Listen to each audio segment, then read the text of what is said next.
What is up mga chong, mga parikoy? Alright. Tara, panoorin natin to. Sabayan niyo ako. So, homeless. What's up, bro? Job offer to a young man, alright? What's your name? Job offer to a homeless young man. Tara, I'm not really here for the dollar. I want to offer you a job. What's that? Oh, a job. I'm being serious. I'd love to, ano sabi niya? I'd love to do anything you need. Wow, that's a good start sa isang, of course, naghanap ng trabaho. So that's a good start. Tara, continue. I'm serious. Okay. I love the work, man. All right. So let's Any get experience or Ryan anything? off the street for good. Wow. What a good purpose para kay Kuya. All right. What a good heartfelt. You know. Okay. Well, I mean, I'm sure I can help you out and get some glasses. You know, if you work out well and you want to stay. Absolutely, sir. So I've done all sorts of stuff. I've done painting. I've done carpentry. I've done demolition. so may ano din siya, may mga experience din siya. So what a good start para sa kanya din. And I hope na makuha niya yung trabaho, no. So let's continue.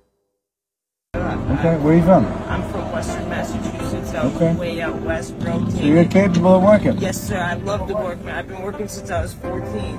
Okay. It's my direct number. I'm gonna give you. Since 14. All right. Ryan, I'm Vic. Napakaganda naman. Job. Well, comment ko sa kay Kuya, no. Serious. I Okay. love the work. He has a golden heart, of course. Mabuti siya, of course.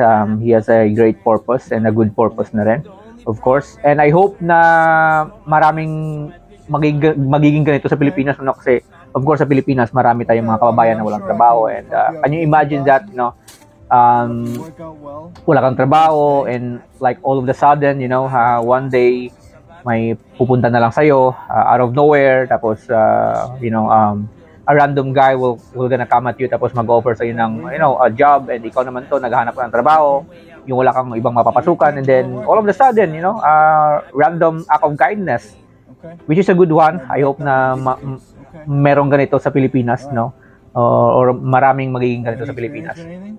And kay Kuya naman, ano, maano mo naman sa kanya, na mabait siyang tao, no? The way he speak, the way he act, you know, yung the way he respond kay Kuya na, no, mabait. He seems like a good guy para sa akin, yun yung pagkabasa ko sa kanya, mabuting tao siya. And yeah, good for them, and I hope na meron tayong part 2 nito, no?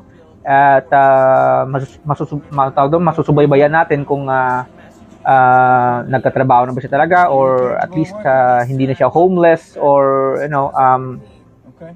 and whatnot, di ba? I'm gonna give you. So yeah, that's a good video, and shout out of course kay Kuya Foreigner, and shout out to both of them. I hope na we're gonna see a part 2 of this one. So Okay.